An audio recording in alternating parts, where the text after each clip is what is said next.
미국 증시 분위기를 생생하게 전해드리는 이항영의 월가이드 시간. 오늘도 MTN 이항영 전문위원님과 함께합니다. 안녕하세요. 네, 안녕하세요.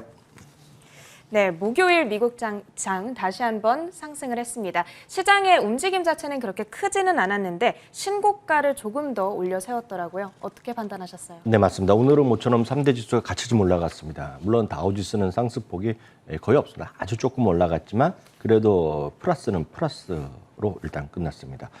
유가는 오늘 사폭 좀 내려가는 모습이었고요. 금값은 $1,750 수준에서 일단 유지됐습니다.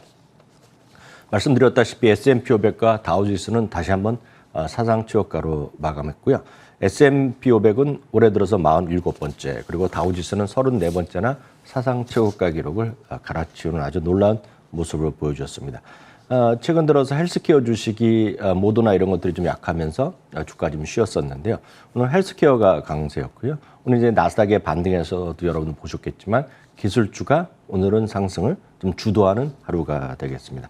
반면에 그동안 상대적으로 강했던 에너지 그리고 산업 소재주 이런 것들이 최근에 인프라 투자 법안 통과 이런 것이 되면서 주가가 한 3일 정도 아주 강했었는데 오늘은 그런 것들이 오늘은 또 숨고르게 하는 모습입니다. 그렇기 때문에 지금 주시장은 어느 하나의 주인공 섹터가 있는 것이 아니라 좀 돌아가면서 좀 조금씩 올라가는 그런 모습이 되겠습니다. 전형적으로 분산 투자가 그 어느 때보다도 아주 필요한 시점이라는 것을 최근의 흐름만 봐도 아실 수 있어 보입니다.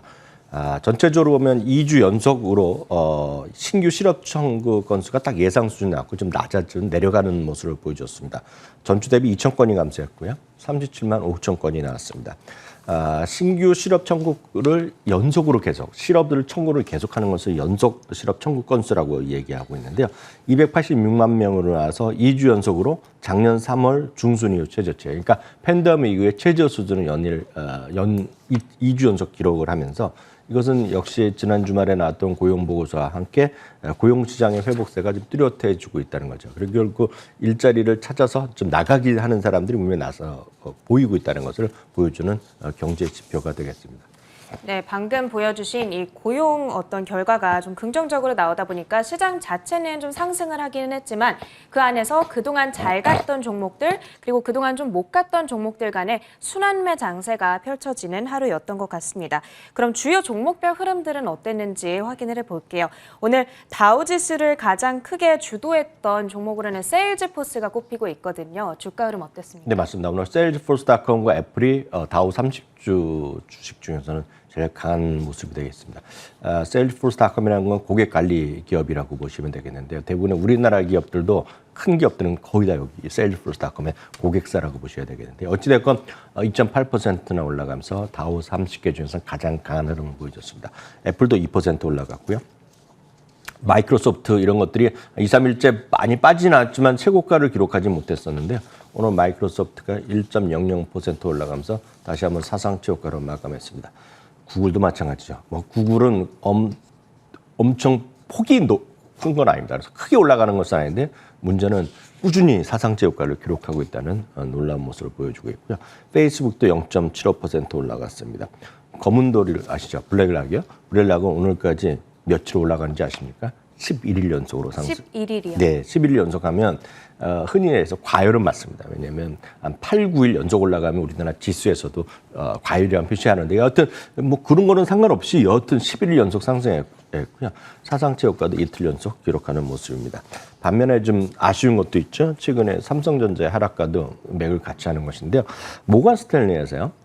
메모리 시장의 성장세가 좀 둔화되는 것으로 지금 얘기를 하고 있습니다. 그래서 흔히 해서 뭐 겨울이 오고 있다는 그런 표현을 이제 영어식으로 많이 쓰는데요. 그런 표현까지 써가면서 레포트에 메모리 시장의 성장세가 둔화된다는 얘기했습니다. 그래서 마이크론을 매수해서 중립으로 투자 의견을 내렸고요.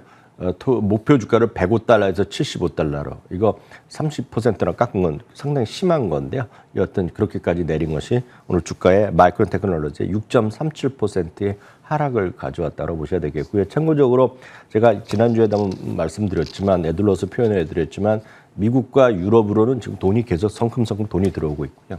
이머징 마켓에서는 돈이 좀 빠지고 있습니다. 지금 전 세계 자금이. 그 이유는 딱 하나입니다. 결국은 선진국에서의 어떤 백신 보급 시 훨씬 많다. 그리고 이머징 마켓은 상대적으로 적다. 그런 것이 여전히 키워드다라고 이해하시면 되겠습니다. 네, 오늘 마이크론 테크놀로지 6.37%나 하락하면서 굉장히 큰 낙폭을 기록했는데 그 밖에 반도체주들 인텔이나 AMD 같은 종목들 역시도 1%대의 낙폭을 기록했다는 부분 함께 짚어드리도록 하겠고요. 이제 그 밖에 오늘 실적 결과를 전해줬던 종목들도 확인해 보도록 할게요. 아마 이번 주에 투자자들이 가장 주목했던 실적 발표 가운데 하나였을 것 같습니다. 디즈니의 실적 결과 어떻게 나왔나요? 네, 맞습니다. 오늘 실적 발표하는 기업 중에서는 이제 디즈니라든가 뭐 에어비앤비 그리고 팔란티어 이런 것들이 관심이 있을 텐데 일단 디즈니부터 말씀드리겠습니다. 주당 이익이 80센트가 나오면서 55센트를 전망했던 것보다 상당히 좋게 나왔습니다. 매출의 컨센서스도 170억 정도였는데요. 실제로 보면 176억 정도 나왔기 때문에 상당히 좋게 나왔습니다. 디즈니 플러스의 가입자가 1억 1,600만 명이 나왔습니다. 1.150명이 나왔습니다. 전망이 1.145억이었기 때문에 그보다 좋게 나왔고요. 전체적으로 ESPN 플러스나 훌루까지 포함한 전체 가입자는 1.74억 달러, 74억 명이었기 때문에 상당히 좋게 나왔습니다. 특히 이제 다이렉트 투 컨슈머라고 그래갖고 직접 이제 스트리밍하는 사람들인데 이거에 대한 매출은 57%가 늘어났기 때문에 상당히 긍정적인 수치가 나왔습니다. 시간의 주가에서는 지금 4%로 제가 보고 왔는데 방금 들어오기 전에 보니까 5%가 넘는 상승폭을 기록하고 있다라고 말씀드릴 수 있겠습니다. 다음은 에어비앤비인데요. 에어비앤비는 기대 이상의 실적을 발표했습니다. 그렇다고 해서 뭐 흑자가 난 건 아니고요. 전망은 36센트의 손실을 전망했었는데 주당 손실이 11센트가 나왔습니다. 매출은 12.6억 달러 전망이었는데 13억 달러가 나왔습니다. 전년 대비로 보면 매출은 299억 달러가 나왔고요. 그럼 이 수준이 어느 정도냐?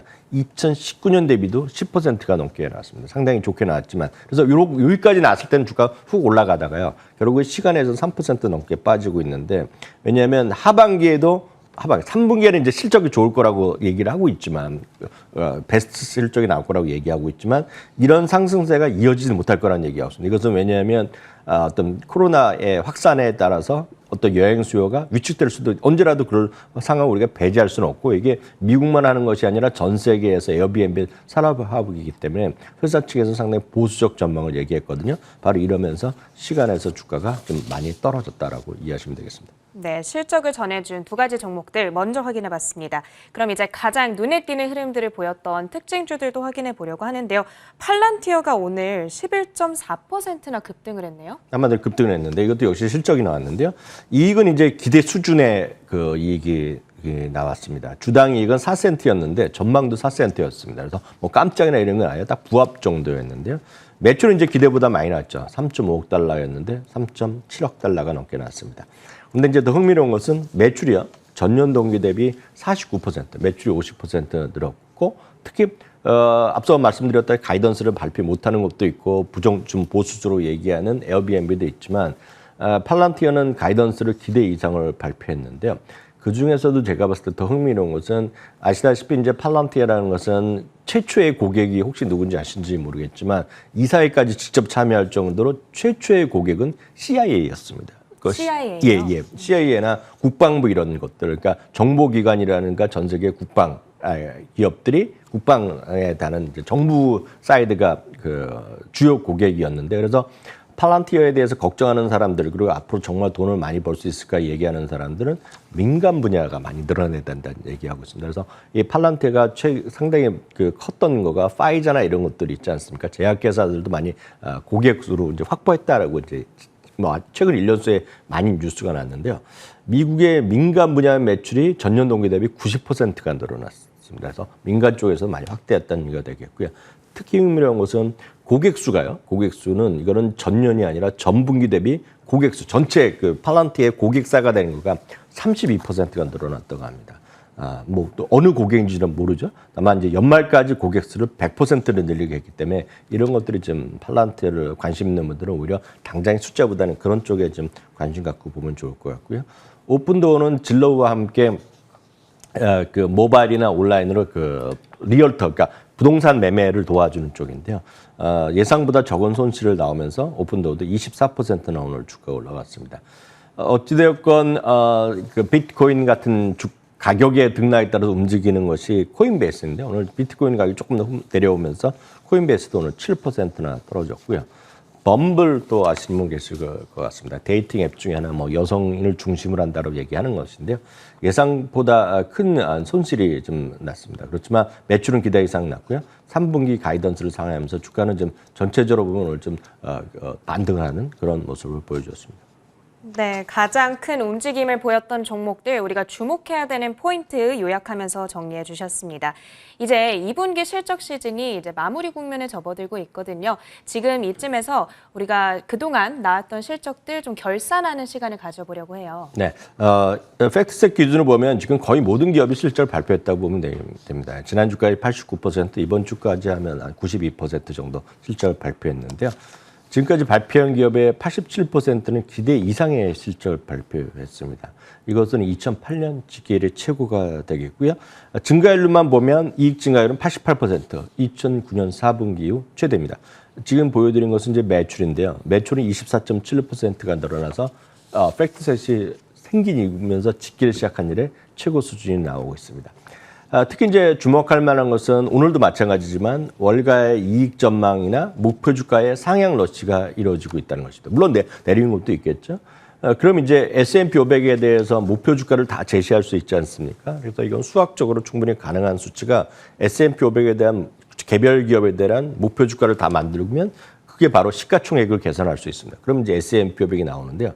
그에 따른 목표 지수는 물론 12개월 예상을 갖고 목표 주가를 내리는 것이 미국의 상례인데요. 4,948.5포인트. 그러니까 지금보다 11% 정도. 즉 목표 주가를 다 도달하면 이 정도가 되는 거다. 그러니까 지금 월가에서 예측하는 연말의 목표 주가보다는 상당히 위에가 있다라고 일단 보셔야 되겠고요. 한편 3분기 실적에 대한 긍정적 가이던스랑 부정적 가이던스가 6대 4인데 이것도 상당히 높게 나오는 것입니다. 특히 이미 소비자라든가 소재, IT 쪽에 평균 이상이 나오고 있고요. 이익 전망의 상향으로 인해서요. 2020년, 21년, 22년에 연말 주당 이익이 각각 $200와 $220에 육박합니다. 흥미로운 것은 이렇게 이익 전망이 올라가다 보니까 12개월 예상치째 올라가다 보니까 주가가 올라가더라도 이익 전망이 더 빨리 올라가니까 오히려 PER은 낮아지고 있습니다. PER이 많은 분들이 높다 뭐 최고 수준을 얘기하지만 이 기준에 따르면 S&P 500의 PER 21.1배는 상당히 올해 들어서 거의 다시 최저 수준까지 와 있다. 이것은 주가만 보면 사상 최고가를 지금 계속 가고 있지만 밸류에이션은 오히려 낮아지고 있다. 작년 10월보다 훨씬 낮은 수준이다라고 이해하시면 되겠습니다. 네, 알겠습니다. 자, 이제 다음 주부터는 저희 굿모닝 글로벌이 살짝 새 단장을 해서 여러분들을 찾아가는데요. 이항영의 월가이드 시간은 기존보다 10분 정도 늦게 찾아가게 됩니다. 계속해서 변함없이 찾아오셔서 저희와 함께 해주시길 바라겠고요. 오늘도 미국 증시에 대한 판단은 MTN 이항영 전문위원님과 함께했습니다. 고맙습니다.